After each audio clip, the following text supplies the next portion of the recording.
We actually screened it with in collaboration with J-Sei at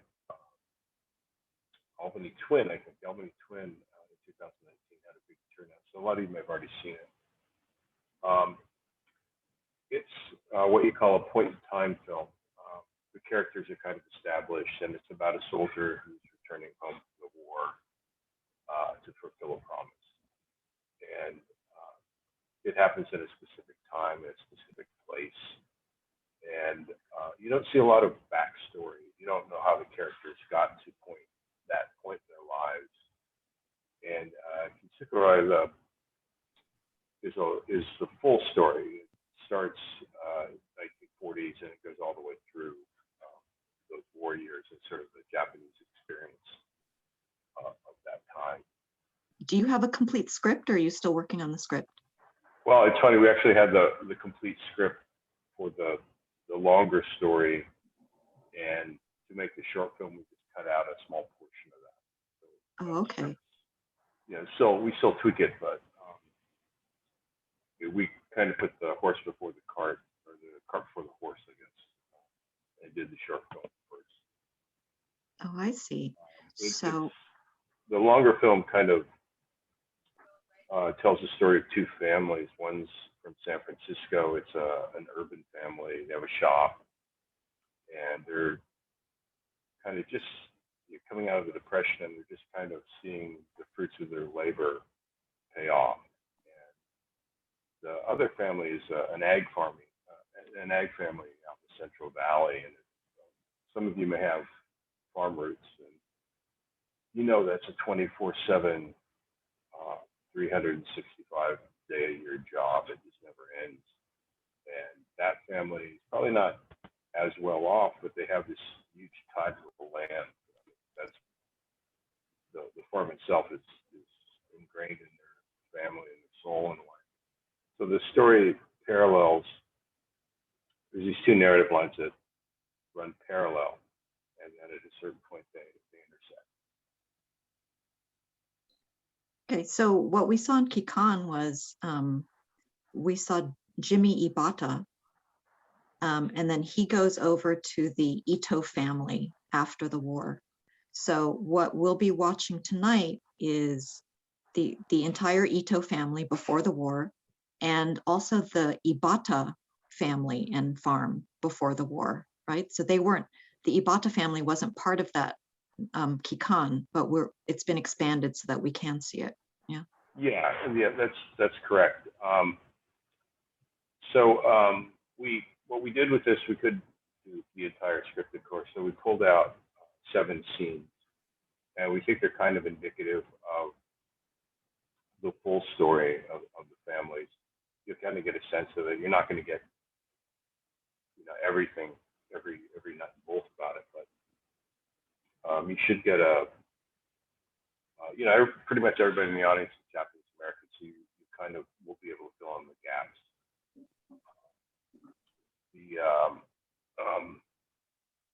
And with a longer film or longer performance, like I said, the KIKAN was a point in time. You see characters evolve. So you might see a character who starts out very strong, but is kind of crushed by the weight of the world, the events of the world. And then you might see someone who starts off kind of weak or spoiled, but evolves into kind of a stronger person. Some of the characters kind of lose their way, some of them find it, some of them don't. So it's a much more, I think, a much fuller story than what you saw in the short.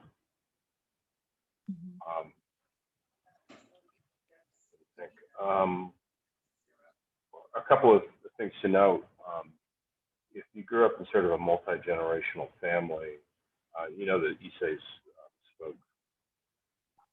It would be a mishmash of English and Japanese at home. So the Issei would probably speak Japanese. The parents might, and then they speak English to the kids.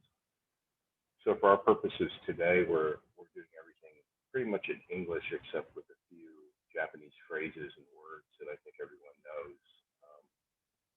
But if this were to be a film, we would probably do much bigger portions in Japanese and subtitles. Of course, we don't have subtitles, so that wasn't possible. Mhm. And there's also a storyline about, which wasn't in the short film, about a Nono boy and a draft resistor. And again, we couldn't really go into it tonight, but we kind of allude to it, but we couldn't really go into that one. It would have been too much time. So what we'll be watching tonight is actors who will be sharing their Zoom videos with us, and they won't be acting out the scene per se. They won't be walking around or acting or in costume. They'll be doing, would you call this a table read?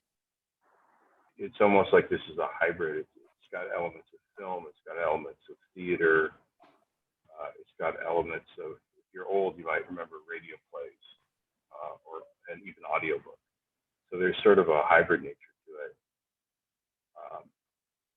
Yeah, you would kind of call it a table read, but I think you're going to get a little more emotional impact out of the performances tonight. Mm-hmm. And we have a really great cast. As you'll see, they're all Asian American, and most of them are Japanese American, and they bring sort of that experience, family experience, and history with them to the part. So I think you'll see that tonight. This is straight from the script, so we will also be hearing the stage direction and the scene setting, and that's going to be read by a narrator. So the scene will be set up by a narrator. We'll see the actors speaking their dialogue. And as each scene is started, we'll have like we'll do a share screen, and we'll show the audience when we're shifting over to the next scene. But I think the audience will have to use a bit of their imagination and imagine what's happening as the stage direction is being read. What's happening. So we need a little bit of participation and interaction from our audience too for this experience. Yeah, you said the perfect word, kind of imagination. With a film or a play, we can create an environment and a time and a place, but we use props, of course, and costumes. You could shoot in a 1940s house here in San Francisco, but with this medium, we don't really have that luxury. So again, we're going to rely on your imagination. So keep that in mind when you're watching these scenes. That'll help. Kurahashi is going to be our narrator and our guide. She's got a great voice, and she was very generous and volunteering to do this. So thank you.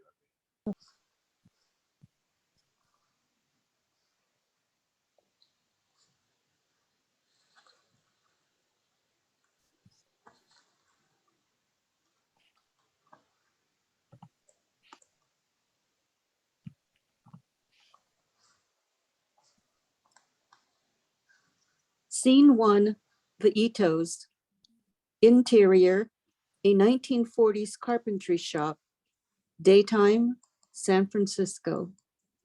Mr. Ito, his son Ken and his daughter Wendy are opening windows, turning on lights, and getting to work. Ken begins to meticulously construct a tatami. He is being precise and clearly takes pleasure in his work. Behind him is his younger sister, Wendy, who is stacking wood. She graduated from high school earlier in the year. Bachan is sweeping the shop, but is doing it absent-mindedly as if on autopilot. Mr. Ito is sitting behind a desk doing paperwork. He looks confused. He motions for Wendy to come to the desk. Wendy, ちょっとここ来て。 Wendy sees he is having trouble with the business books. She quickly finds the problem and takes the pencil from him. You have to do this, Papa. But what about this? It should go here, hmm? No, Papa, that's called a debit. It goes here. でも See, we make more than enough money to hire another man, just like Ken said. Hmm. Mrs. Ito pokes her head into the doorway of the shop. So, time to eat. Mrs. Ito leaves, but everyone keeps working. After a moment, Mrs. Ito returns. さあ、ご飯よ。 Ken pulls a handkerchief out of his pocket and wipes his face and hands. Mr. Ito picks up the paperwork off the desk. Ken, Wendy, and Mr. Ito go into the kitchen. Bachan is left alone. She continues to sweep. Mrs. Ito returns a third time. お母さん、 A startled Bachan drops her broom where she stands and walks into the kitchen. Interior, Ito's kitchen, moments later. Bachan walks in. Ken is at the sink washing his hands. Everyone else is already sitting. Ken finally sits and immediately reaches for the gohan. Mrs. Ito begins to put food on the plates. Mr. Ito holds up the paperwork and shows it to the family. Hmm? I figure out. Just like I thought. We make more than enough money to hire extra man, huh? Wendy looks astounded that her father would take credit for her work. She shakes her head in disbelief. Mrs. Ito continues to prep plates. She begins to pass them around. you should hire the Wakamatsu boy. He comes from a good family, Mrs. Ito looks directly at Wendy. and he isn't married. Oh, Mama, stop. The Wakamatsus are a good family, but Tetsuo is lazy. He spends a lot of time combing his hair. Shig. We should hire Shig. He's good with his hands. Shig? Shigeo Fujiwara? For a boy who reads so many books, he's not very smart. Bag of rice has more sense than that boy. Papa. No, I post something in Nichibe. We've known Shig since we were kids. We can trust him. He's got integrity, and he'll give us an honest day's work for an honest day's pay. And they fired all the Orientals at the flower mart. He needs a job. It's just him and his mother. This is business, not charity. I should hire his mother too? Mom could use some help with Bachang. Your mama doesn't need no help. Mrs. Ito stops dishing out food and looks menacingly at her husband. He has crossed an unspoken line between the two. A sheepish Mr. Ito backtracks. Maybe mama could use some help. Maybe Shig work out. You think you can train before you go to college? Ken stops eating and looks at Wendy. He begins to present a plan that he and his sister have been working on.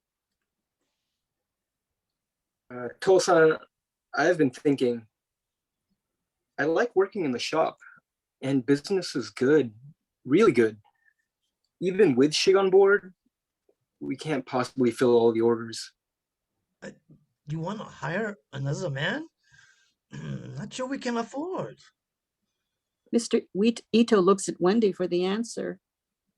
Why are you looking at me? You can do the math.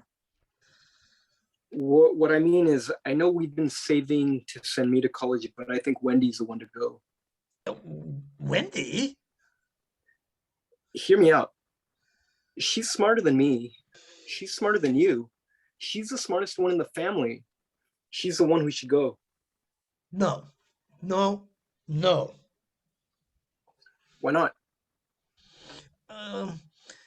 It's too late. Don't you have to fill out paper or something? Wendy pulls an envelope. It's her acceptance letter. She puts it on the table. University of California. I can start this fall. You two have been planning this, sneaking around my back. Are you in this too? Of course not, Hideo-san. It's a smart thing to do. She already does the books. Think how good she'll have this place running once she takes some business courses. She'll make us rich. No, dame. Oh, why not? I forbid. But why? You, you, you're a girl. Mama, please say something. Mrs. Girls Ito don't go isn't to- sure what to say. Deep down, she wants Wendy to go to university, but she still defers to her husband. Girls don't go to college. So that's all. Yeah, Kasan's right. Girls don't go to college. Wendy wouldn't stand a chance against all those smart young men who are studying to be engineers, lawyers, and doctors.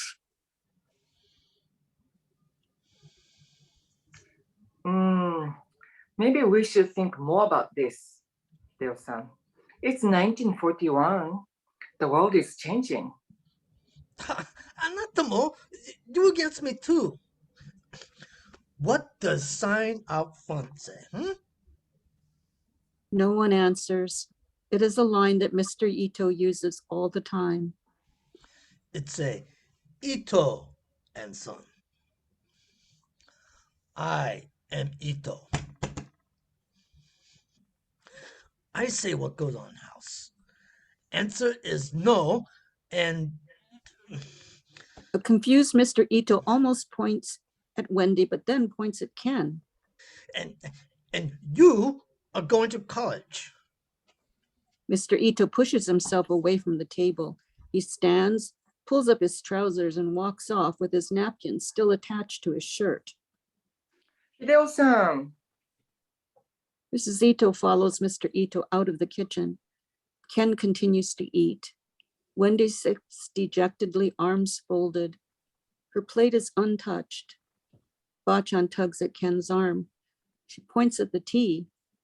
Ken picks up the pot and pours her some. Thank you, Ken-chan.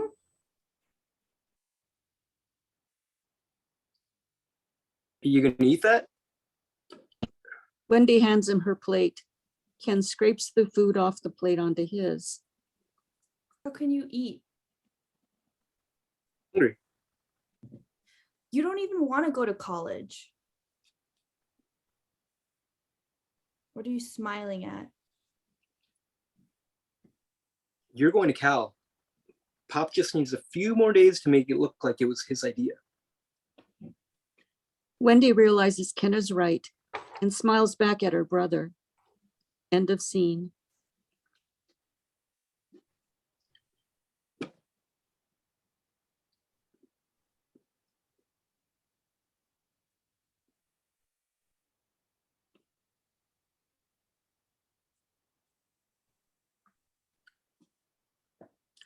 Scene 2, the Ibatas, interior, a farmhouse in the Central Valley, morning. Mr. Ibata has been listening to a news broadcast about the bombing of Pearl Harbor. He turns off the radio.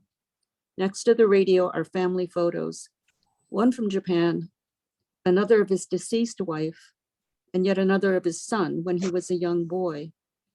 Mr. Ibata walks over and sits alone at the kitchen table. The house is silent. He stares blankly out the window at the fields. A few moments later, his son Jimmy and his nephew from Hawaii, Keo, come in. They have been out early working. Whew. Oh, the fence was down on the west end. Mr. Lansing's cows wandered in. It was hell rounding them up. Me and Keo mended it, but it won't hold for long. Keo goes to the sink and washes his hands. He looks out the window. Winter is on the way. The cold weather just around the corner. I ain't gonna miss that. Just 2 more weeks and I'll be back on the Big Island. Keo dries his hand while saying this. He grabs 2 coffee mugs and sits at the table. He picks up an old tin coffee pot and pours coffee for himself and Jimmy. First thing I do when I get back is find me a cute little wahine and stay in bed for a month. Look out, Kona, cause KO coming home. Jimmy sits down. He's holding a plate of biscuits. Both Jimmy and Kale notice that Mr. Ibata is strangely silent. The two exchange concerned glances. Jimmy decides not to say anything. He and Kale take biscuits and begin to eat.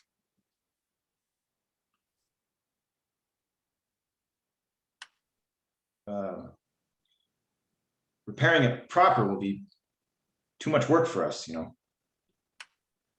I figure we should go to town and hire a couple Okies to help mend it. Otherwise, those cows are just gonna wander in again. Ne, Otosan. Otosan. Mr. Ibata looks at Jimmy and tries to speak. He can't. End of scene.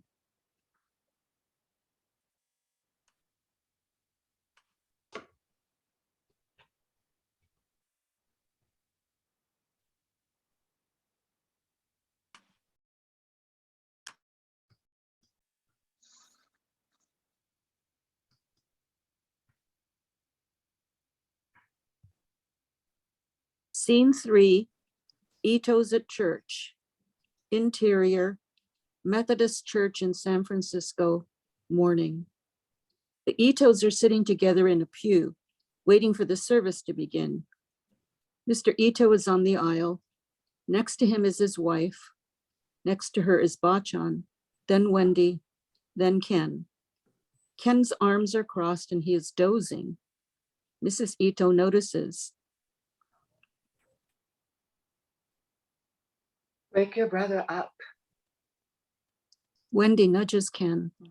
Shig approaches the pew and stops next to Mr. Ito. Shig has his hat in his hand. Ito-san, sir, I just want to thank you again for the opportunity. Mr. Ito can't be bothered. Something else is on his mind. He waves Shig through. Ite. Shig walks down the aisle until he reaches Bachan, who punches him in the thigh. She gives Shig a mean look. Ow. Sam, Bachan tries to look innocent. Shig continues on and sits next to Ken. Mr. Ito, who looks irritated, leans forward and talks to Wendy in a hushed voice. You're staying for dinner tonight. No argument. Papa, I can't. I have exams this week. I need to study. You said you were going to the movies with your friends. Wendy gives Ken a sideways glance. He smiles back. You used to do what you were told. Never give us any trouble. We should never let you go to college. You were good, daughter. Now look at you. Yeah, you used to be a good daughter. Wendy elbows him and frowns.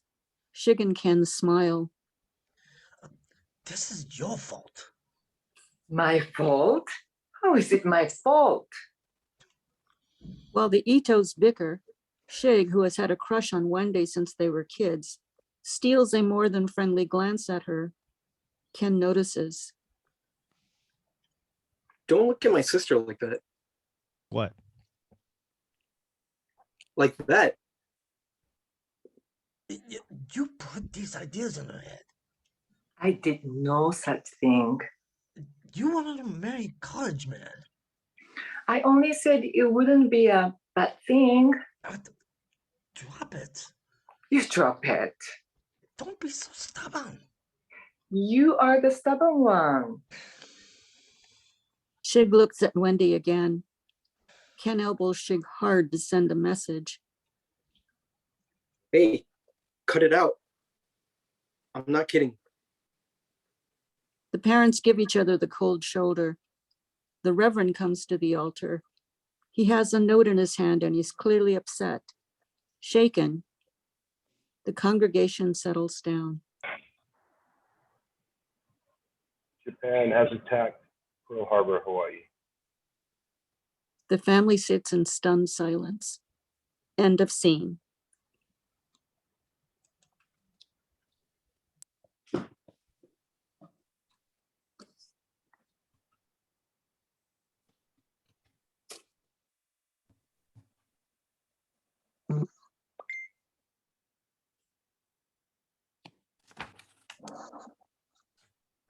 Scene 4, leaving home. Exterior, front porch of the Ibata's farmhouse in Central Valley, daytime. Mr. Ibata walks onto the porch. The creaky screen door slams hard behind him. Damn door. He's wearing a suit and carrying a medium-sized suitcase. He slowly walks down the steps onto the path leading to the front gate. He looks tired, old. He walks past a flower bed full of roses. The buds are just coming out. He puts down the suitcase and picks up a water can. He begins to water the roses as Jimmy and Keo come out of the house. The screen door bangs again in quick succession. Mr. Ibata flinches. Jimmy and Keo walk over to Mr. Ibata. Keo picks up Mr. Ibata's suitcase and continues out the front gate, leaving Jimmy alone with his father. This place a desert when we came, your mama and me. She say with a little water and a lot of hard work, we could turn it into a garden. We could make it beautiful. Mr. Ibata stands up. He and Jimmy look out on their land, which has been their home for the past 20 years. The strawberries be ready soon. Who's going to pick them? Who's going to mend the door? Who's going to look after your mama's roses?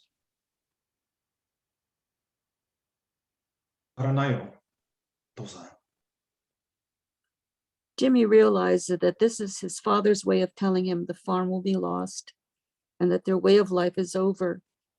They walk to the end of the front gate together where Keo is waiting. Mr. Ibata sits on his suitcase. A truck arrives in a few moments later and the three men climb aboard. The truck is full of other Japanese American farmers and friends. They silently acknowledge each other. The Ibata farm was the last stop, and Jimmy, Keo, and Mr. Ibata sit on the last seats near the tailgate. The truck pulls away. The dust from the road obscures the farmhouse until it disappears, as though it never existed. End of scene.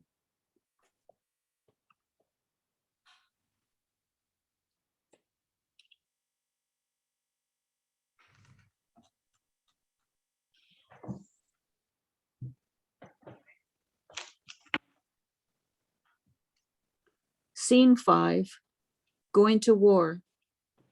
Exterior, somewhere in Italy, daytime, early December. Keo and Jimmy are sitting against a wall with other soldiers who are also bored. Jimmy is mindlessly staring into space. Keo is half asleep. Sergeant Yamanaga comes up to them with a replacement, Jerry Shimizu. I'm leaving you with these two gold brickers. They're idiots, but good soldiers. Do what they say. You Hey, understand? Sarge, me and Keo got a bet. Maybe you can settle it. I got $10 that says that you don't know how to smile.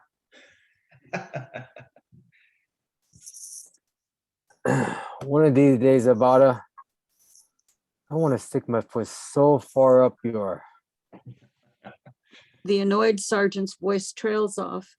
He shakes his head and walks off. Hey, buddy, sit over here. Jimmy nudges Kale to scoot over. Kale doesn't move. What's your name? Jerry Shimizu. Yeah, I'm Jimmy. And this lump over here is Keo. Hey, move over, Baka. Jimmy shoves the half-asleep Kale, who begrudgingly slides over. Jimmy pats the ground, signaling for Jerry to sit, which he does. So, you two seen much action? Huh? Oh, yeah. Plenty. Hey, you know, all this gear, you're not going to need all this gear when they call us up. So. Jerry nods and starts taking off his gear. He does a double take, thinking he knows Jimmy. Do I know you? No, I don't think so. Hey, you got any chocolate bars? Yeah, yeah. Jerry starts patting down his pockets, searching for the chocolate. Look, when they call us up, all you're gonna need is ammo. Just leave everything else. Jerry nods. He finds a Hershey bar and holds it out. Jimmy takes it and motions if he can eat it. Yeah. Go ahead. Jerry continues taking off his extra gear. Jimmy puts the bar under his nose and smells it. He starts unwrapping the bar. Look, you're gonna want to take that bayonet off too. Hard to shoot straight with that thing on. Oh, okay. Good tip. Jerry starts taking off the bayonet, but is interrupted when the sergeant yells off in the distance. Let's go. We're moving out. All right.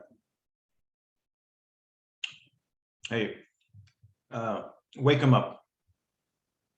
Jerry shakes Kale, who slowly comes around. Wake up. Baka. We're moving out. Wake up. Kale wakes up, composes himself, and looks at Jerry. Who the hell are you? I'm Jerry. Kale wipes the sleep from his eyes. Where are you from? Glendale, Who the hell is that?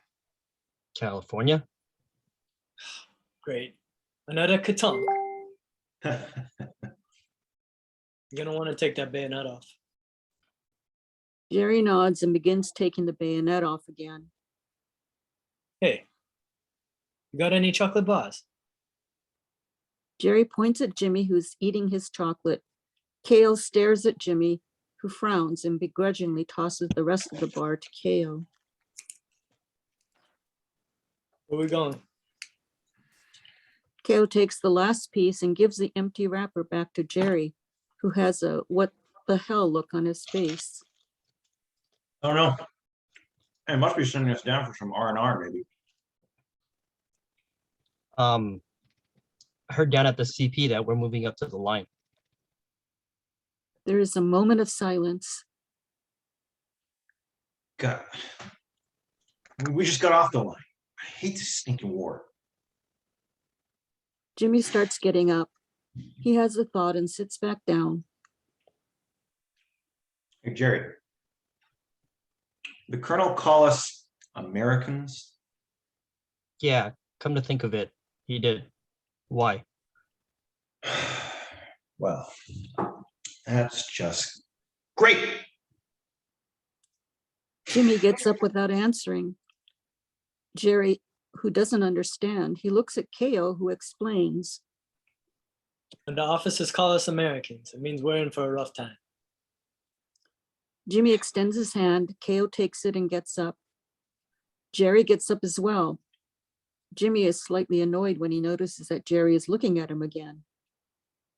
What are you looking at? You sure we haven't met?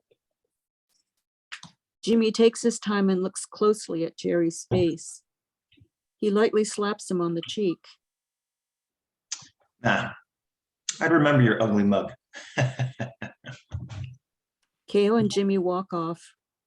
Jerry starts to follow them. Hey, what's a katonk? End of scene.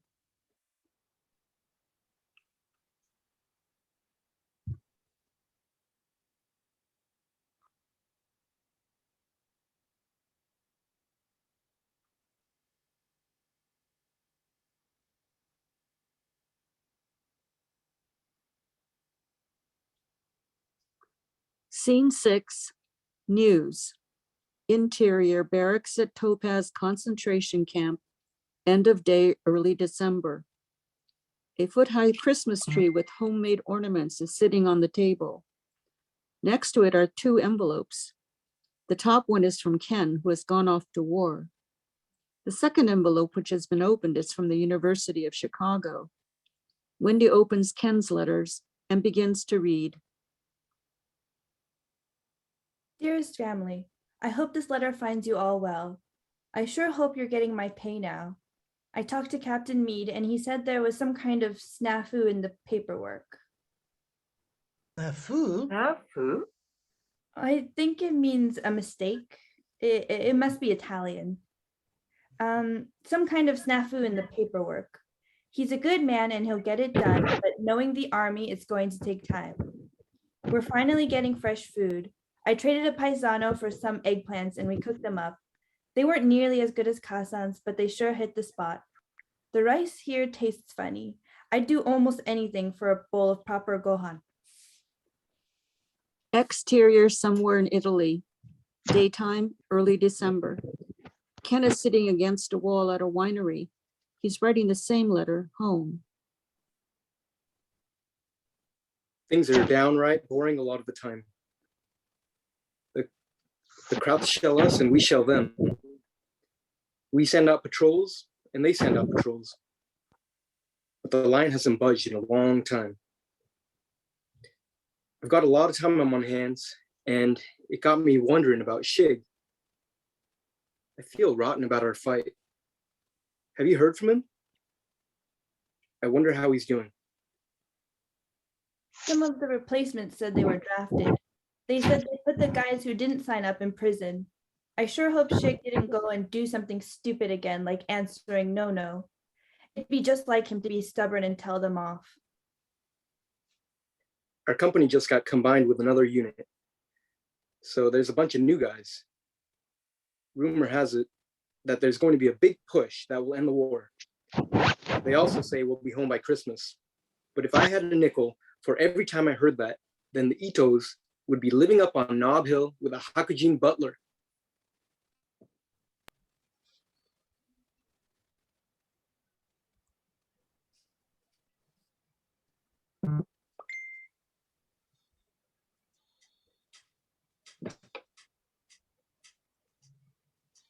Ken quickly finishes writing the letter and stuffs it into an envelope. I've got to go. Miss you all. Please take care of each other. Don't worry about me. I'll be home soon. Your son, Kenichi.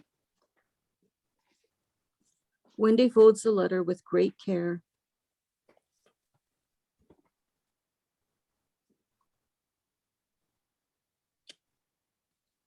Is Ken coming home today?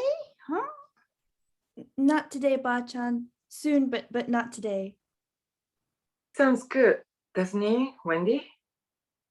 He sounds real good, Mama. Real good. He says the war will be over by Christmas. I think he was making a joke. It's not really what he meant. Wendy folds Ken's letter. She gently puts it in the envelope and lays it on the table. She gets up and fetches a kettle of hot water from the stove. When I write him, I'm not going to tell him that we aren't getting his pay because it'll just make him worry, and he doesn't need that. Mr. Ito sees the letter from the University of Chicago. He picks it up. He begins to silently read it under the table so no one will notice. Wendy comes back to the table and pours hot water into everyone's cup. She puts the kettle down. Mama, Papa, the war won't go on forever and we're going to need money. Some men came to camp today and to hire field workers. The pay is good and I'm going to take the job. But it means I'll be gone for a few months. This letter say you go back to school in Chicago. Wendy takes the letter away from Mr. Ito. She folds it and sticks it back in the envelope. That letter say you can go back to school in Chicago. You must do that. College isn't important, Papa. Mama and I be fine. We want you to go college. I want you go to college. We need money, Papa. I should have sold the shop. You would have only gotten pennies. Something better than nothing, huh? I was fool. I keep believe that they come to their senses, huh? That they see putting us here is wrong. I'm just old fool. It's not your fault, Papa. Don't worry, we're gonna be okay. Nana korobi ya oki. You'll see, when Ken gets home, everything is gonna be okay. But right now, we need money. And so I'm gonna take the job. Mr. Ito realizes he can't provide for his family. He and his wife look down at the table. The family sits in silence. End of scene. End of performance. Oh, beg your pardon. Scene 7 is next.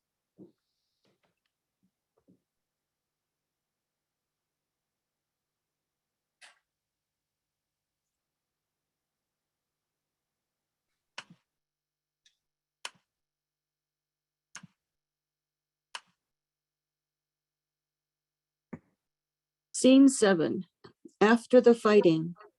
Exterior somewhere in Italy. Daytime or early December. Jerry is sitting by himself after the attack. The area behind him is a flurry of activity.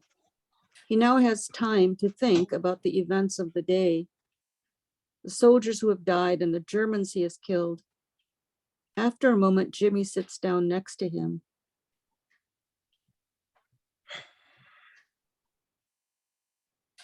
You okay? Yeah, I'm fine. How's your It's fine. I've cut myself worse shame.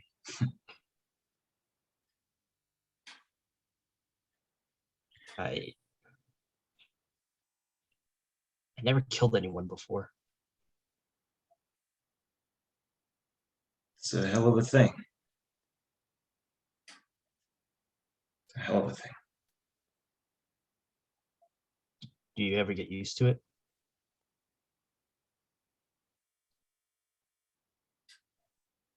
No. And you shouldn't. It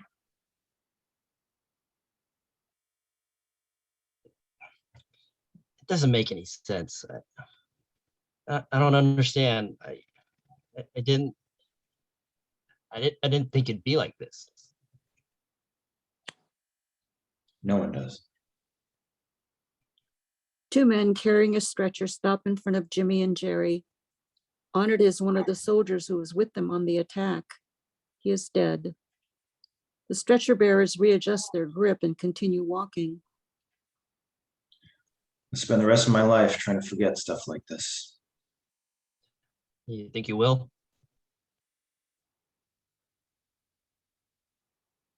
No.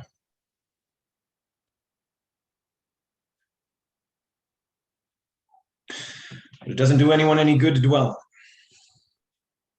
Plenty of time for that after the war. Still got a job to do, right? Kale walks over and sits next to Jerry. Kale reaches into his coat and pulls out a chocolate bar. He starts unwrapping it. You guys okay? Kale breaks off a piece of chocolate. How's your It's fine. It's fine. Kale hands the bar to Jerry.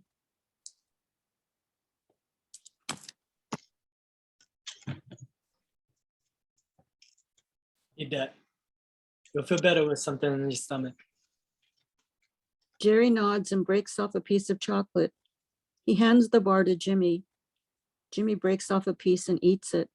The three men sit silently for a moment, eating chocolate. Sergeant Yamanaga walks over. He's got bad news and his demeanor shows it. Shut up, guys. We're moving out. You gotta be kidding, Sarge. I mean, we just took this hill. Yeah, I know. We got our orders. So we're moving out. Let's go. Jimmy gets up and walks off, muttering to himself. Hate this stinking war. Kale sits a moment longer. He pats Jerry on the thigh. You did good today, brother. Kale walks off. Jerry takes a deep breath. His expression turns from self-pity to resolve. He has aged years in just a few hours. He gets up and follows Jimmy and Ko. End of scene. End of performance.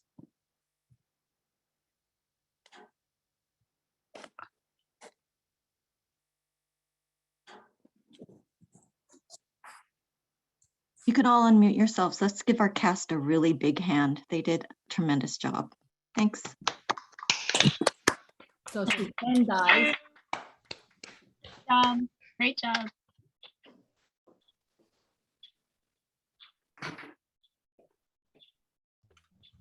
And now I'm going to ask Kerwin to join us.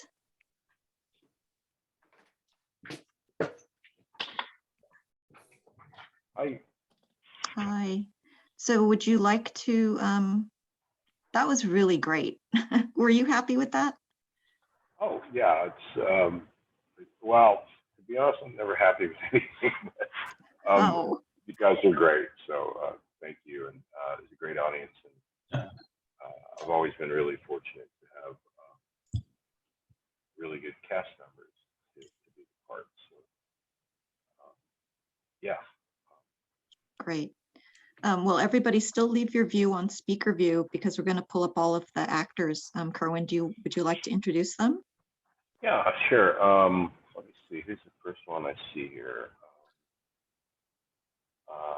First one I see is Ryan Takamia on my list here. Yes, I work with Ryan many times. Many times before, and every time he has a scene, he has to eat.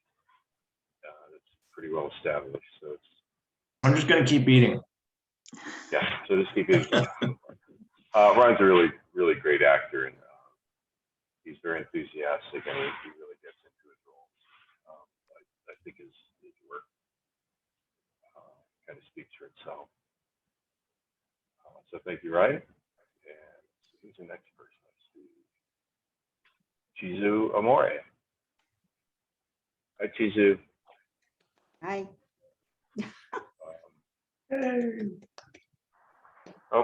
People are telling me I'm not loud. Better? Can you guys hear me better? A little bit. Okay, so Chizu, wow. What can I say about Chizu? Activist, columnist. History is really well known. She made one of the most groundbreaking films, Rabbit in the Moon, back in the 90s, she and her sister. And she's always been such a great support to kind of help me out with these projects. We just kind of love her to pieces. She's so tiny, we just want to hug her every time we see her. But, thank you, Chizu. She just came back from Utah. There's a problem at the Topaz camp. I think she wrote about it in you guys should definitely take a look at that if you haven't. See who's up next. Ken Takeda. So Ken is actually really admire Ken and his wife. They do so much for Japantown. I literally have no idea how they do what they do. There's just not that many hours in the day. Two lovely children. Ken's just gone back to law school, and he actually lives in Japantown too, which is kind of rare. So Ken, thank you. See, the next guy up is Keilani Kitauro. Where's Keilani? There's Keilani. So Keilani's awesome. She's does a lot of work in the indie film community in the Bay Area. She's a great producer, and she's an actress, obviously. And I keep telling her she needs to write and kind of make her own film, but so hopefully we'll see something from her soon, because she's just extremely talented. She grew up down in the peninsula, right? Redwood City, I think. Yep. Sorry, let me backtrack a minute. The only bad thing about Ken, he's from LA. So, you know, he grew up in LA. What are you going to do? Yes. Let's go. Who's up next? Kiyomi Koide.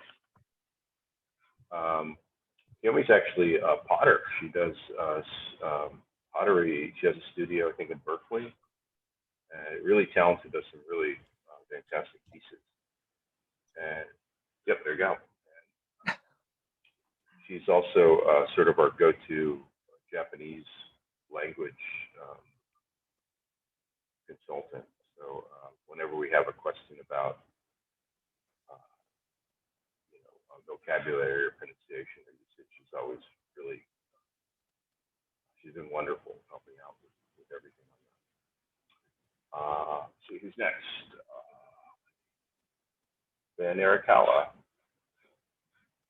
So Ben's actually kind of pulling double duty tonight. He's usually, we worked on a number of films together. He's sort of he's the director of photography usually, and so anything you've seen that has my name on it, Ben is probably responsible for 90% of the footage, either filming it or supervising it. And he was nice enough to step in as Mr. Ibata tonight. Ben's actually from the farm country. I think he you're Fresno, right, Ben? Fresno? Yes, Fresno. Fresno, right? Yeah. So he's really familiar with the farm country out there. See who's next. Keilo Nakamura. Yeah. So Keio's got this like angelic face, but he's actually like a hardcore gangster from Southern California. Keilo is a great guy. We did a screening down in LA at the museum, and I met his whole family, and they're like so chill and cool. I just wanted to go surfing with them. So they were so cool. Thank you, Keilo. What else do we? Oh, Ron Munakawa. Ron. Hi, Ron. Ron's a really interesting story. He's done a lot of stage work, but he's not an actor. He's a dancer, which I think is really cool. And so I think this might be one of his first acting kind of gigs. Yeah, he's got a great comic timing and wonderful enthusiasm. He asks just a ton of questions, and that's always a good sign because the actor's engaged and really into the project when they ask a lot of questions. So I really appreciate that. Let's see who's up next. Oh, Max Yeheg. Where's Max?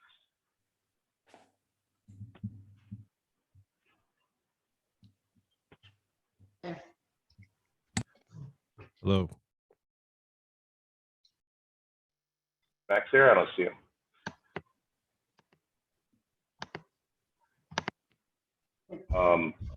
Invisible. He's here. It's I cool. actually on my gallery view. Yeah, so Max, the actor we have in mind for Shig wasn't available today, so Max was kind enough to step in and kind of leer at Keilani during that scene. So,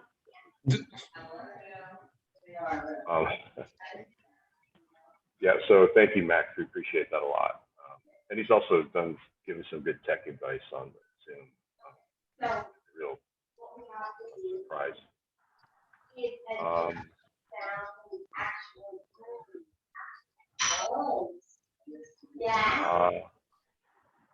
Next up is Alex Wynn.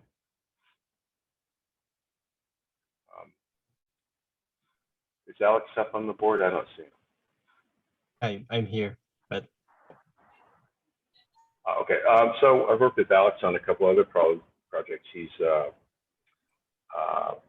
does a lot of stunts. He's actually does sort of action films. He's also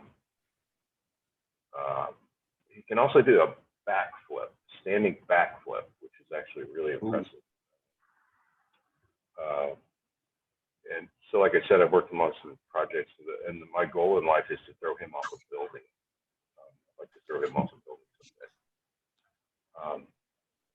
Let me see, we got Victor Chen.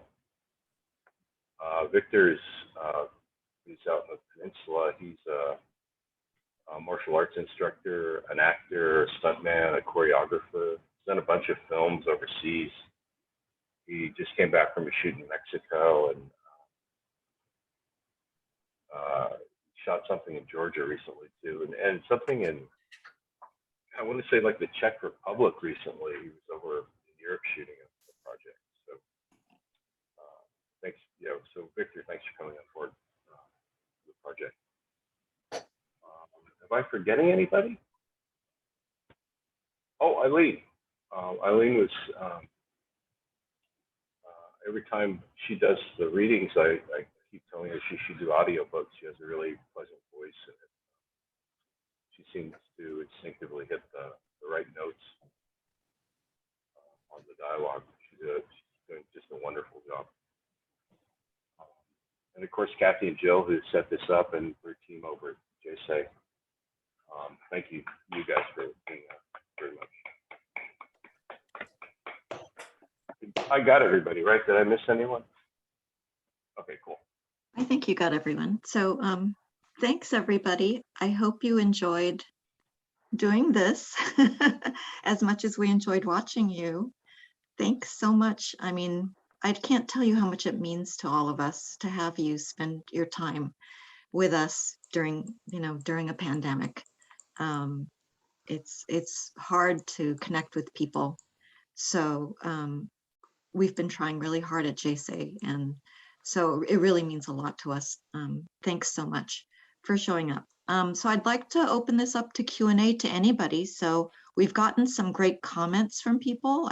If you haven't seen them already in the chat, we're getting excellent. That was wonderful reading. So good to see everyone.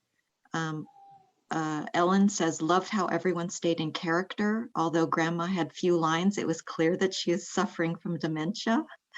Liked Ryan's intenseness. His character was mesmerizing. Mr. Ito was very believable too. Kudos to this strong cast. Kiyomi, you're a natural. Great surprise, sister. Great job, Ken. So keep those comments and questions coming.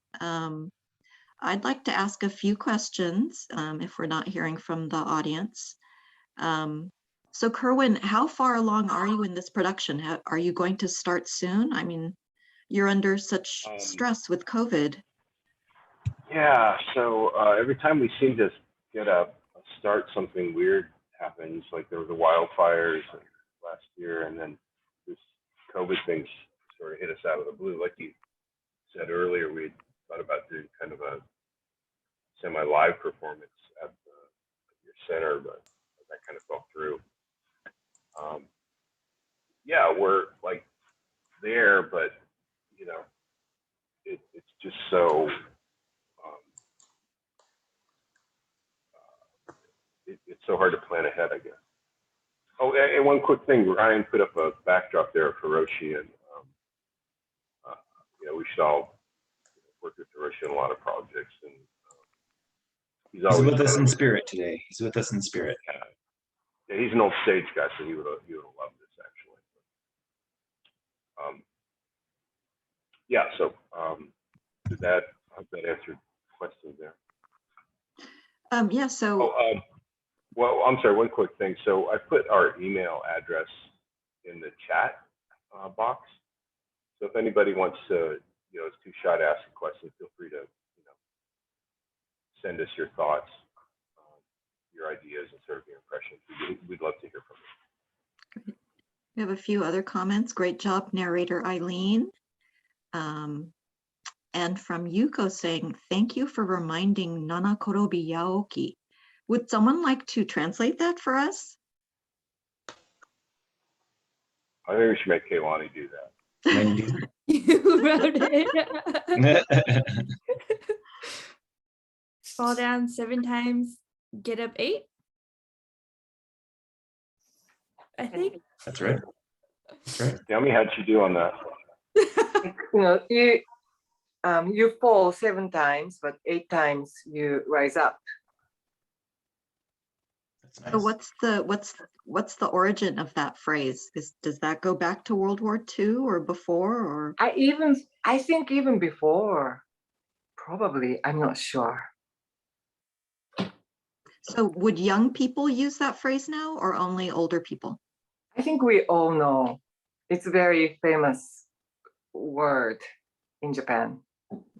Nanakorobi yaoki. It's like Dharma, though. It just falls, but it comes back. Nice. Yeah.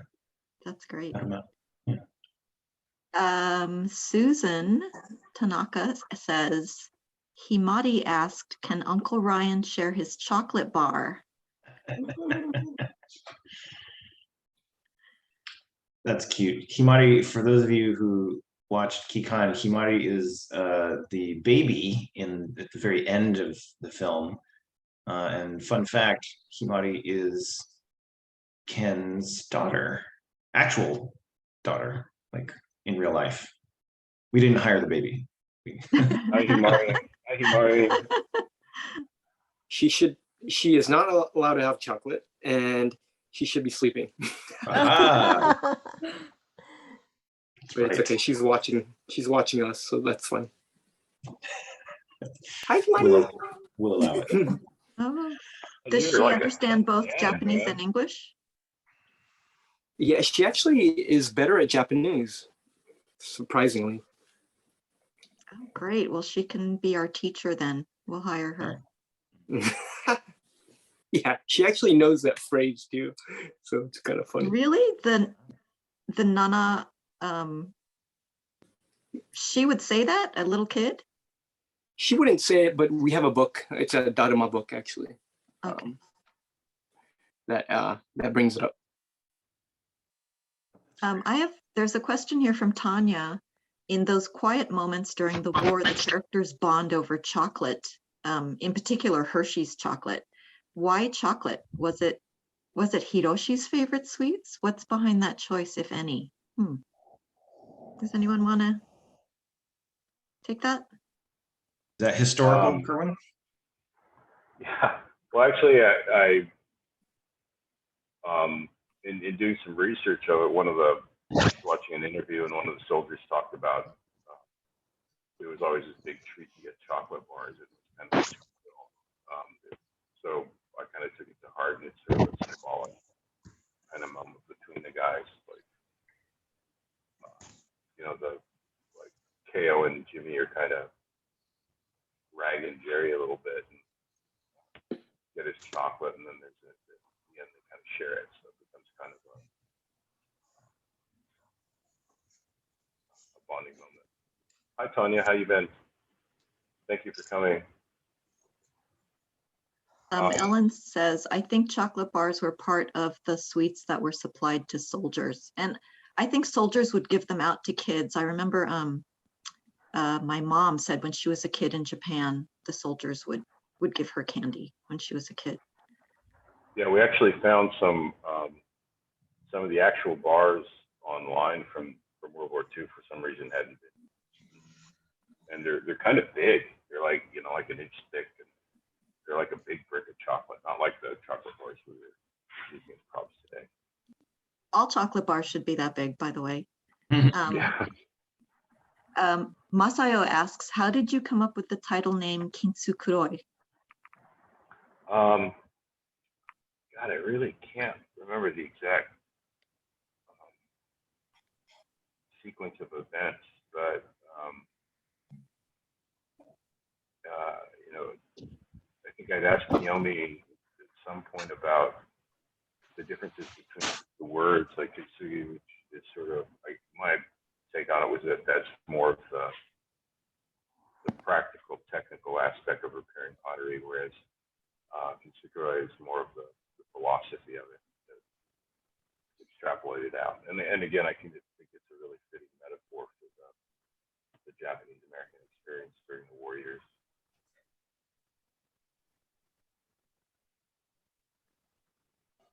Does anybody remember us discussing this? I can't really. Yeah, I don't have like that epiphany moment, I think, about it. I wish I did a big, great story. I'll make one up. Yep. And is that the final title, or are you still thinking about it? It's kind of the working title. You know, if somebody comes up with something better, we'd certainly consider it. Somebody asked I saw an interesting question on the chat thread early on about if Japanese really know about the Japanese American experience. Right, that was Ellen. Yeah, that was actually a really interesting question, I thought. My take on it is kind of not really. My mom, after my father passed, remarried a Japanese citizen, and they moved to Japan. And so I've been there maybe 20. Comfortable while you stand strong. Depend. The only thing stronger than us is you. Is that me? Uh, I hope that's not me. Anyway, so I've been to Japan like maybe 20, 30 times, and it's never, you know, I've talked to some people, but no one's really kind of, to me, it's never really known about it. But occasionally you'll see certain things, like there's this 442nd recreation group in Japan, and they dress up like U.S. soldiers during the war, and it's really kind of interesting. Kiyomi might shed a little light on that. The Japanese know about the Japanese American experience here much. Is it a well-known in Japan? Are you asking me? Yeah, you're The Japanese, like I cannot, yeah. I couldn't hear you. Oh, I'm sorry. So before you came to the U.S., did you know about Japanese American internment? Not so much. Unfortunately, not so much. yeah, and Ken put in a link to, I think it was a drama. I watched it on, I think it was on NHK. It was called 99 Years of Love. And I watched that, and I think it got some press, right, Ken? Because it was sort of the first major drama to come out on that subject. I don't know if it was the first one, but it was definitely highly publicized. It was, you know, prime time. A lot of huge actors were in it, like, and actors that any Japanese person would know in Japan. So from that, I think there was a lot of interest, and so that was back in 2010, around there. Yeah, I remember there's always a problem when you have Japanese Americans playing Japanese, then they speak Japanese kind of funny. And then when you have Japanese actors trying to pretend they're American, boy, they really, they couldn't pull it off. So to me, it was very obvious, but I guess it might have given the Japanese audience a false impression that Nisei and their children were talking with accents when many of them weren't. Most Nisei and Sansei were speaking with American accents. So I think that's always a problem, right? When you have a production and you're trying to be authentic, but you can only go with what your actors can do, right? Do any of you feel, like, how do you feel portraying characters from before your time? How do you feel portraying World War II? Any thoughts about that?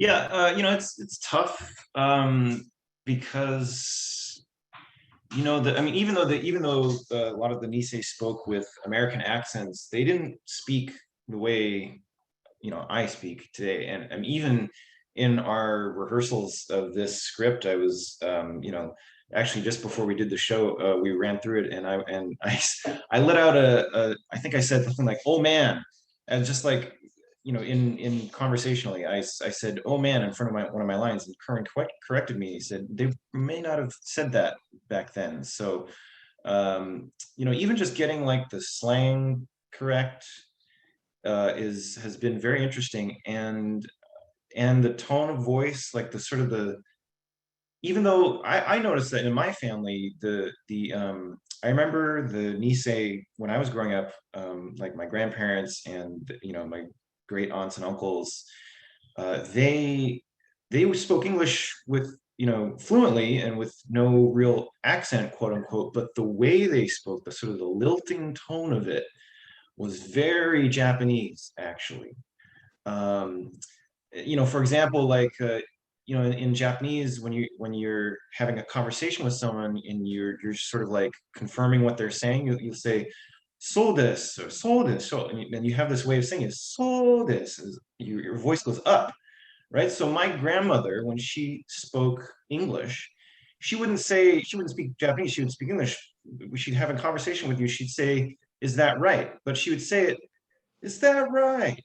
Is that right? Oh, is that right?" And she'd have this very particular way of saying it that sounded Japanese if it wasn't for the English words, the tone of it. And so like every now and then you kind of have to, I was, trying to see if there were ways that I could work that in or somehow, but it's very difficult to sort of capture that really. So, and to do it effectively, I don't know. Yeah. Does anyone else have thoughts about that? Yeah.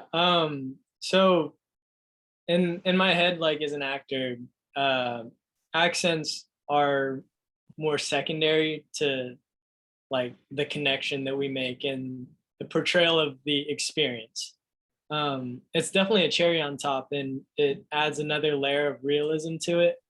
But the main thing I think that we're focused on is making sure that the right story is being told, right? And then in a way that everyone, no matter if they are Japanese American, they can connect with that human experience and say, I sympathize with this situation.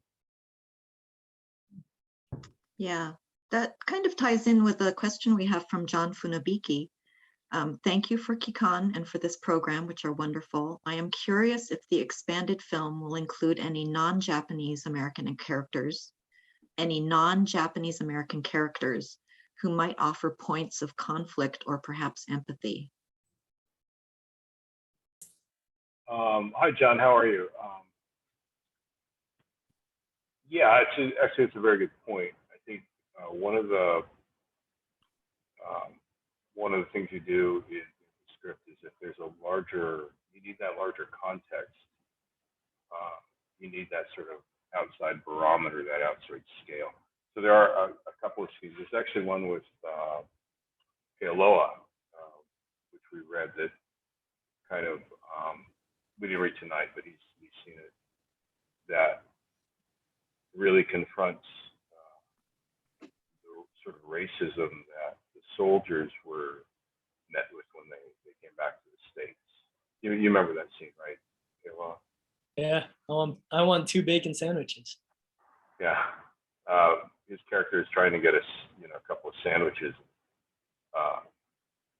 It becomes, it recalls sort of not being able to get a haircut when he come back, even though he wears a uniform. So, yeah, there are other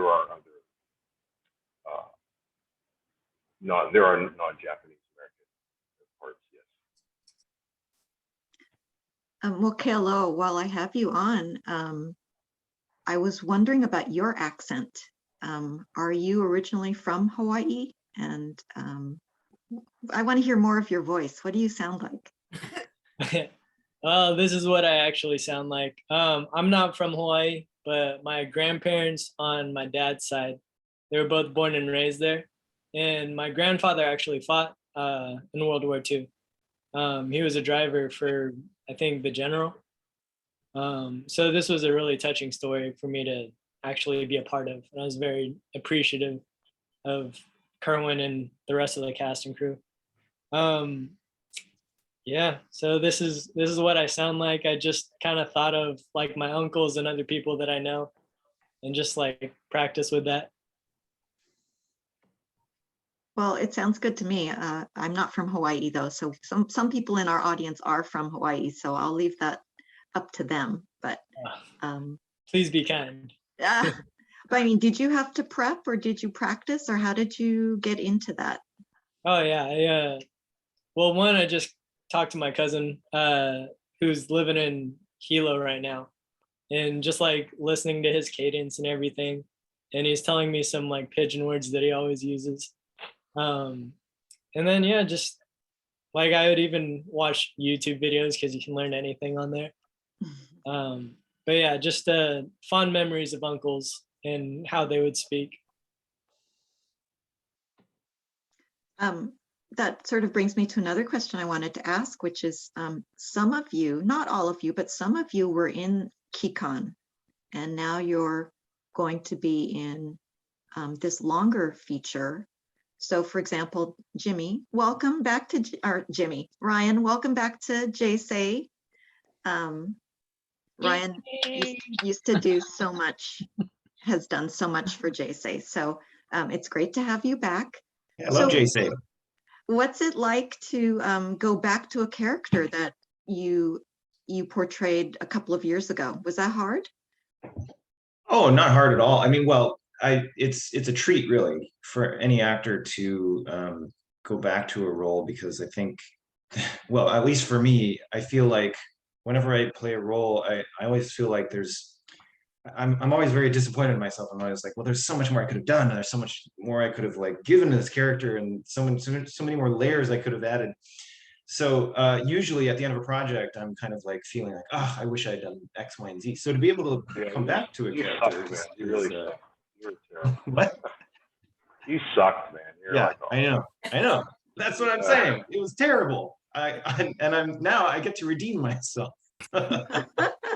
Yeah, actually, Ryan, when we did one of the run-throughs earlier, it was literally like he put on a T-shirt, the way he kind of slipped back into character.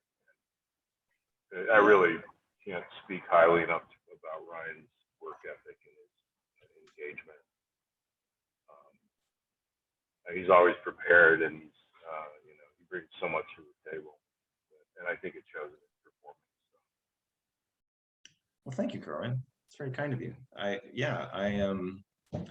It's one of the interesting things about doing a prequel is that this is my character, it's the same character, but he's obviously younger, and it's before the war, and it's before he's experienced all these things. So he's quite different, actually. He's he's a little more innocent, younger, energetic. He's got more of that sarcastic, biting humor. It hasn't been beaten down by war yet.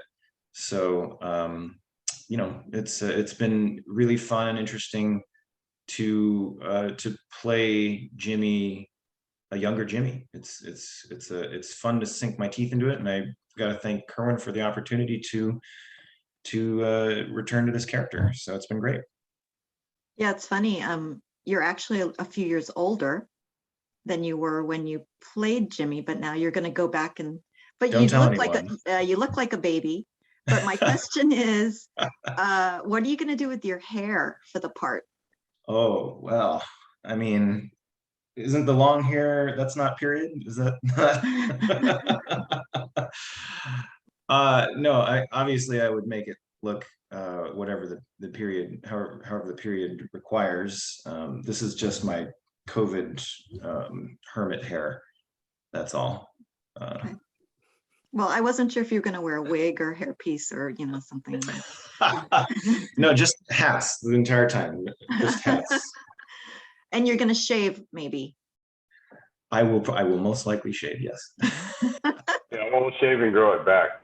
Certain scenes, but the funniest thing is Ken. So he's like, he grows a beard in about 2 hours. It's really kind of When he does grow the beard, he looks like 10 years older. Like our first reading, he had a beard, and I was just like, wow, Ken, life's really beating you down lately. But But yeah, I mean, he shaves it and he looks like he's 16. It's like, So yeah. people are noticing the slides that are happening. So Ben has been treating us to a bit of a slideshow, and somebody is noticing that Ryan's backgrounds change. Oh, I'm just doing that for fun. Okay, what are you showing us? Ben, what are you showing us? Well, Ryan's showing stills from the original KIKAN, and I've got some behind the scenes photos also from KIKAN, mostly of the time we were out in Pollock Pines shooting the war scenes. Where's Pollock Pines? It's west of Sacramento on Highway 50. It's about east, 45 minutes or so out of Sacramento. I had no idea. It Placer looks like the forests of Italy, but It's not Placer County, it's El Dorado. Oh, El Dorado County. wow, cool. That's great. yeah, there's California, actually Northern California has a Mediterranean climate. So like we were in Italy recently, a couple of years ago, and it's remarkable how similar they are in geography. Like you go up to the North Bay, like Point Reyes, it looks, spot on like Tuscany. It's really interesting. So Kerwin, there's a slight change in cast. Was that done out of necessity because some of the actors from before weren't available this time? Yeah, some of them, like Anna, Anna's son is a wonderful actress, but she moved down to Los Angeles, and we actually love Kehlani's performance. It's really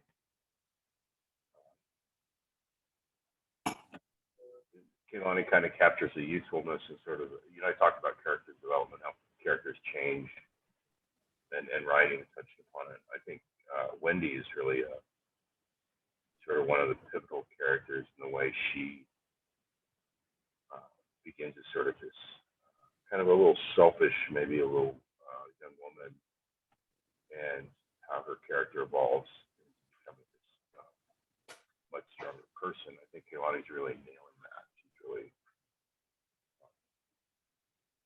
when you see these scenes back to back, you kind of see that change in acting. So she's been great. Of course, since Cheesy's back, because we love Cheesy so much, but, she's hysterical.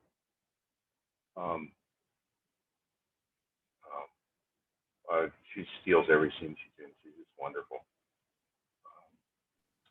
And yeah, so we have some people back, some people, just they weren't able to make it back, and so some of the things you saw in KIKAN will probably be shot, I think, a little bit. Mm-hmm. But I'd like to bring Kehlani in because I saw your name in the credits of KIKAN. It seemed like you did everything. You were like producer, hairdresser, makeup, caterer. So how were you acting at the time, but you just didn't happen to act in KIKAN, or how did you make the transition? That's correct. That's correct. We ran like super skeleton crew for KIKAN, and so you just got to, you see a need, you got to fill a need, and that's kind of just how the indie life is. But this time around, I don't quite know if what exactly we're doing in terms of like crew, but yeah, I imagine that I'll be helping a lot with the production on the behind the camera side too as well for Kintsukuroi. But I love it all. I love it all aspects of filmmaking and bringing these stories to life. I think is amazing, and it for me it really is sentimental to me because of my heritage and my grandparents having been in internment camp and stuff. So it means a lot to me as well. Well, what's your first love? Do you think of yourself as an actress first, or It's probably like 50-50. I couldn't choose one over the other. well, your IMDb profile looks great because you've got like all these you've got all these categories that you're in. Thanks.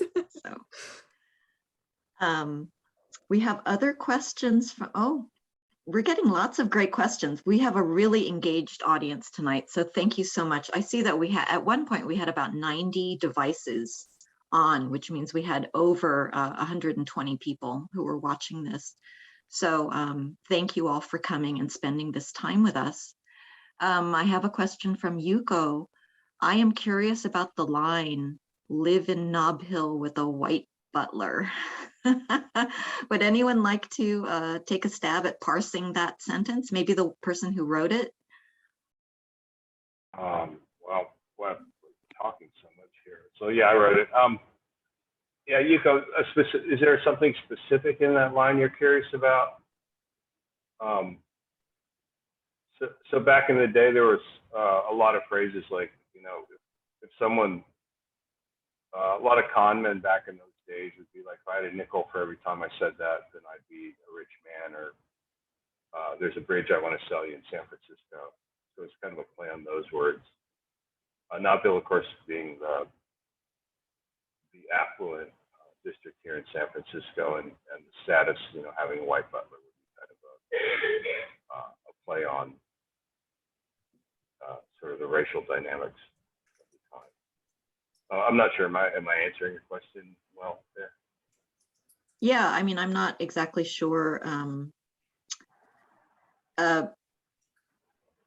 if it, I think the question was something like, was that a common phrase that was used back in the time that would It's sort of a derivative off of common phrases at the time, and Ken's just sort of making a joke to kind of fill his specific situation.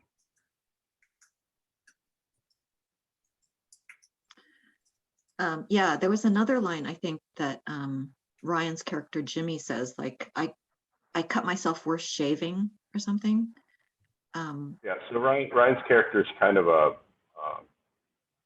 he's kind of a, cracks wise a lot. He makes jokes about things, and he uses it again later in the film, so he's kind of recycling jokes. Like the guys work in the room, he's using these jokes kind of over and over again. And he's a little bit self-deprecating about it. Yeah, so I think even, sort of, didn't he say it in KIKAN too? The same line? Right, exactly. He's working the room. It's like a stand-up comic using the same joke in each set. So it's kind of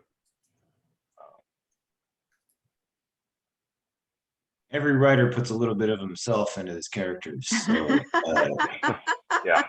Jimmy Ibata is a little bit of Kerwin Berk. Well, that's a great segue. I mean, Kerwin, how much of your life did you put into this story, or your family's life? Yeah, so Mom, the Japanese side of my family, you know, the whole route of the San Franciscan, you know, Tanforan, Topaz, and then back to San Francisco. So I've used sort of the broader structure, but it's also a lot of the characters are people I grew up with.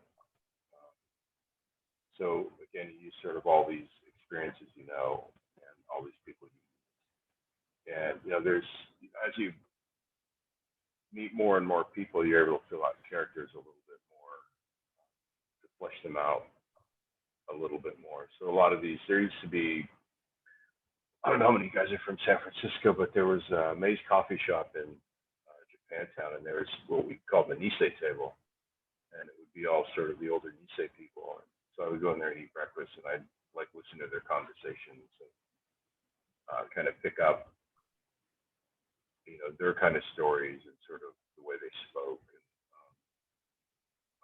so there's a lot of that, the Nisei table in this. And you know, there's characters, you know, like our next door neighbor who was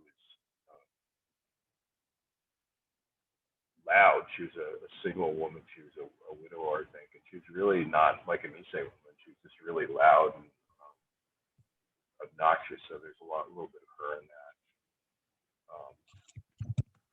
So it's not necessarily about my specific family, but it's also about the people you meet along the way. Thanks. There's a comment here from Kathy Fujioka. Thank you all for a wonderful reading. I enjoyed learning more about the new film and appreciate hearing some of your personal stories as well. John has a question for a future trivia quiz. Who made the food that Mrs. Ito serves in KIKAN? I wondered if you bought it from Nijia the day of shooting. It looked delicious. Some of that looked homemade to me. Kaylani, you want to field that question? You hit the nail on the head. It was exactly that. It was bought the morning of before we shot that day at Nijia. But where did you get that authentic, like, isn't there like a vintage beer bottle or a beer can? We made that. Yeah. You so if made you grew up in it? San Francisco, yeah. If you grew up in San Francisco, you know the Ham's Brewery over in Potrero. It's like right off the highway, and you couldn't miss it. It's long been out of business, so we just found a big bottle and printed out a picture of an old label and popped it on there. We should have got money for product placement on that. Oh, that was great. Are you going to do more of that, sort of where you have to make these period pieces by hand? Some of them, like the Ryan in KIKAN is smoking Lucky Strikes, but we had to kind of mask the logo. And we had a really big kind of screw up. The pack of cigarettes is on the table, and you can see the universal barcode on it. So we had to go back in there and put some CGI to kind of mask that. So yeah, sometimes Kaylani's actually brilliant about this, either finding a prop or creating one or making one. Hey Ben, are you with us? Ben, what are we? Sorry, I'm sorry, Kerwin. Go ahead, finish what you're saying. The uniforms were actually were kind of so we went up, like you said, to Pollock Pines and Glassville to shoot. It was really fascinating to see the guys put them on, like some of them for the first time, and it's like all of a sudden they're kind of standing up straighter, and it was really kind of fascinating to kind of see the transition. Like the first time Ryan went down to Redwood City or Mountain View, and you tried the uniform on for the first time. Yeah, so Ryan went down there and took some pictures and sent them up. It was just like, wow. There's something about putting on a costume that you wear the costume, but the costume it has a life of its own in a way. You become a conduit for that costume to come to life. It's pretty cool. I also just want to put in that listening to you guys rehearse over the past week or two was just such an eye-opener, and just you guys really do practice an art and a craft. And the couple times you had me read something, I knew right away that that this was not for me, and that it is really hard to read lines just just straight, to just sit there and read a line. It can sound horrible or it can sound good, and you guys always made it sound good. So I am really I'm really amazed at this, and can't wait to see how this all comes out on film. Ben, what are you showing us? I think it was one of the hottest days ever in San Francisco. We shot in, I don't know, was it August or May? Somewhere in there.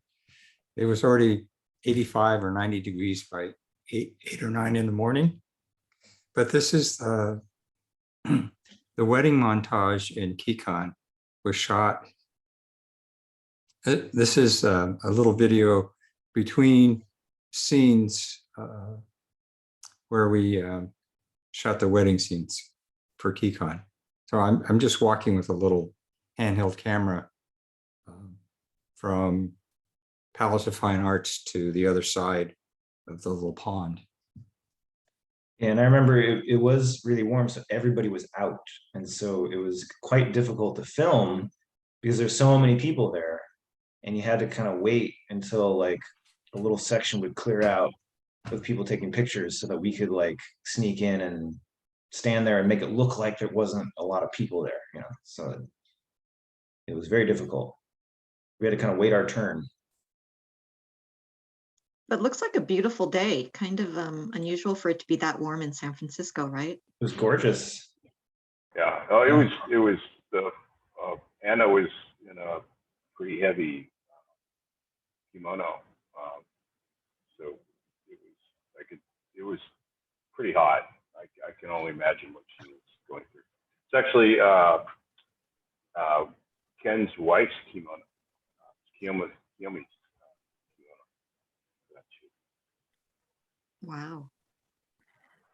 We have one question from Ellen, and we're going to start to wrap it up. It's already 8:20. Thank you for staying with us for so long. Ellen asks, I noticed that the term katonk was used in scene 5, but not Buddha head, I noticed. I heard that this term was used by Hawaiians to refer to mainland Japanese Americans. It was a derogatory term. It was used to say that when mainlanders fell, their heads would make the sound katonk, empty-headed. Do you think this term would fly over the heads of most viewers? Did you intend to bring out that there was some animosity that the Japanese from Hawaii and those from the US had toward each other? Hello, you want to answer that one?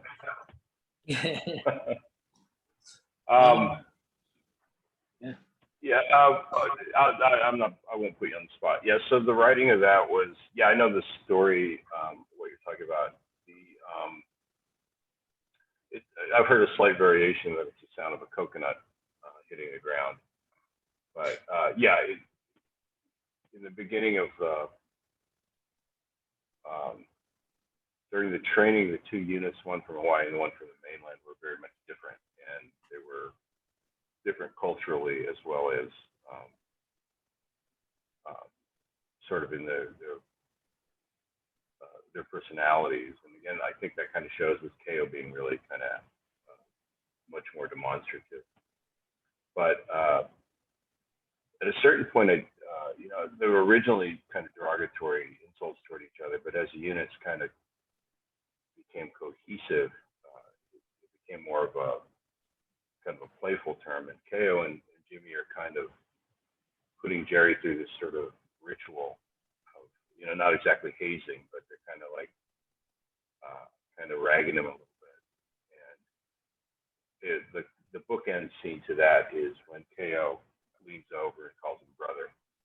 You know, so there's this sort of evolution again of the relationship between those characters. They go from kind of a sort of a light teasing of him, and then once this fight's over, he's now, you know, the brother.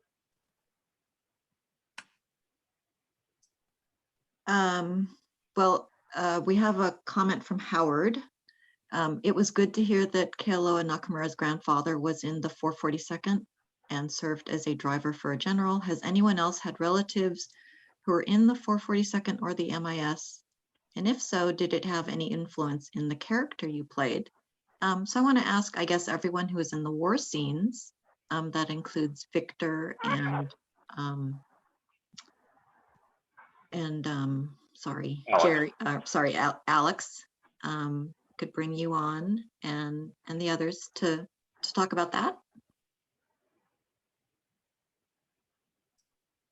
Yeah, I did. Well, my dad had an uncle who was in the 442nd, but he passed before I was around, so I never met him. But I think just having that connection was really meaningful for me. I don't know how much it influenced the actual characterization of Jimmy, but yeah, it was really just made the whole production more meaningful for me to be involved with.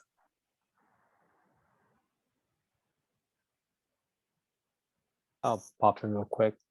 I don't have anyone in the family or any real life relatives that have gone through something like that. I think for the character, just reading it in the ensemble, I can picture the the intensity, the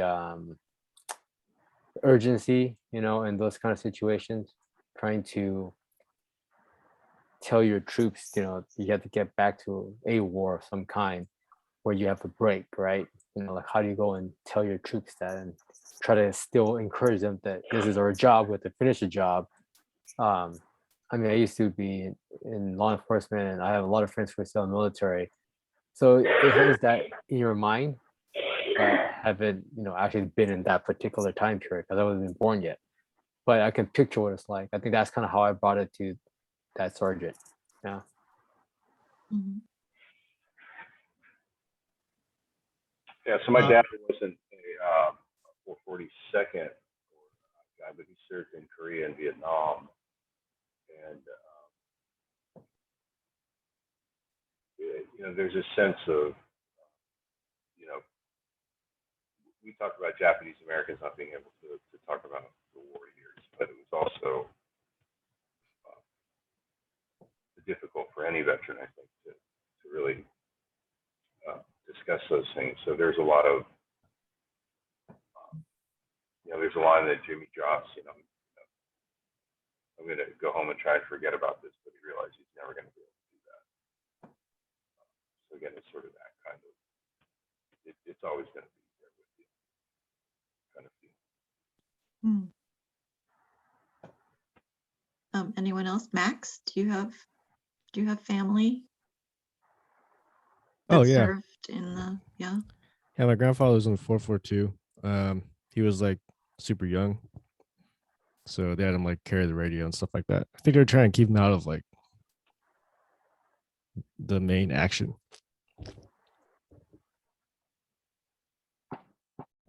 See, I got a lot of his stuff, like his helmet and stuff like that. You still have a lot of his stuff? Yeah. Wow. And like I think we still have a big like portrait painting of him that his father did in uniform. Ooh, cool. Yeah, it's awesome. Yeah, so that's how Max kind of got involved. He's going to be one of our wartime volunteers.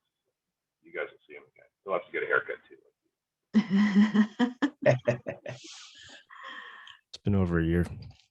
Yeah.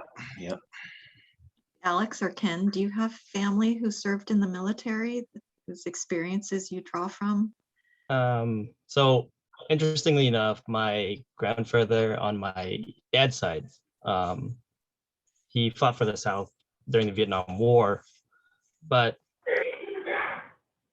I guess my father had a big, disconnect with my grandfather.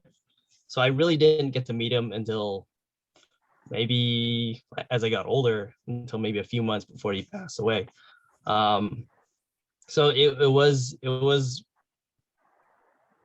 I was able to see portraits of him in uniform. I never saw him in any photos of like being in action or anything. Doing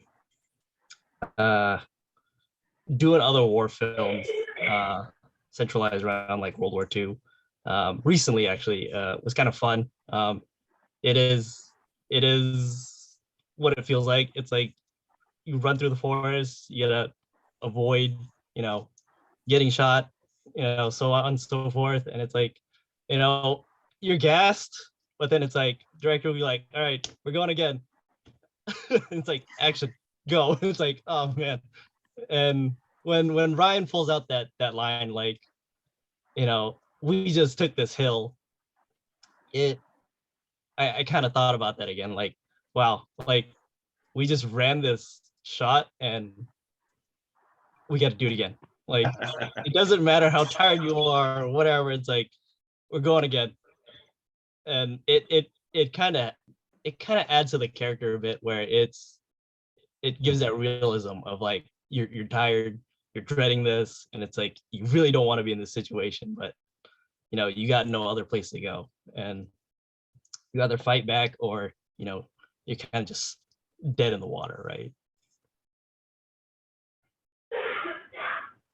Yeah, for me, so I'm actually a Shin Nisei, meaning that I came to America, or I was born in America, and my parents came here to the U.S. after World War II. My wife's family was interned at Tule Lake, and I think doing this film really brought a lot of stories to the surface that I don't think I would have really had a chance to really look at. And I've been reading a lot more, and just being doing some of the KIKAN scenes really got to me emotionally, where it made me think about these kids, that were going through this with their families. And it's a long time ago, the 40s, but it's 80 years ago. It's not too long ago, but just thinking about the experiences that they had to go through. And it really made me think about what my history is as a Japanese American. My family, my direct family, doesn't necessarily have any Japanese American roots, but just going through this experience really made me feel like this is my history, Japanese American. So it really resonated with me, and it kind of has, I kind of thought about pulling out of the film, but just being back with these guys and being able to tell the story really means a lot to me. One of us now. I didn't want you to have to do that. I didn't want you to have to do that scene again. No. Carrying me on your shoulder. No. Yeah, I know, what, 30, carried him like 20. Can't leave. Months. Yeah, especially now that can't you've carry gained that anybody else. COVID-15, right? So it What's that? makes you So even have. I want to. I just wanted to point out one thing too. One at a time.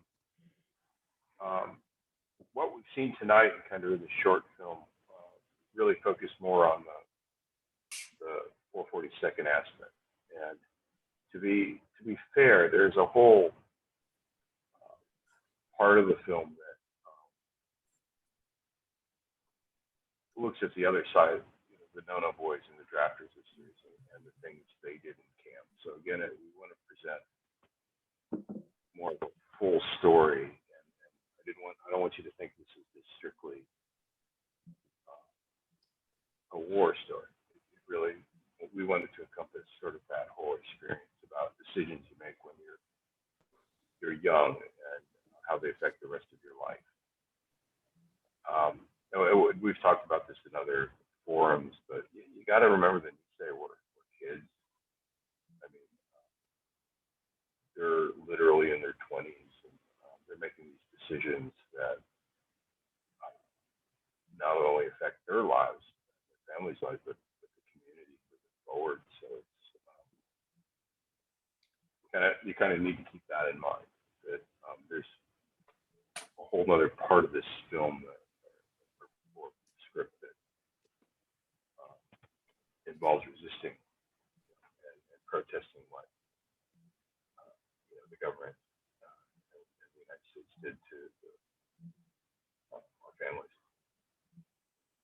Yeah, I think, and to add on to that,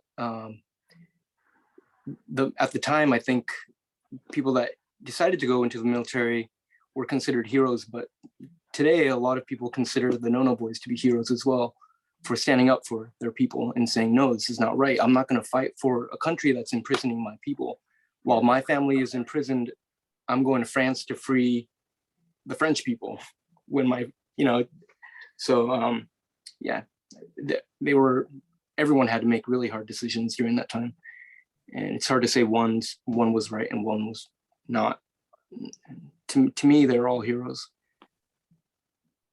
Yeah. Well, I want to give everybody a last chance to say something. I'm sorry I couldn't get to everybody, and I may not have reached everybody's questions or comments. I apologize, but we're already running a little bit over. We're at 8:33. I can't believe we were able to spend so much time here with you guys. Thank you again so much.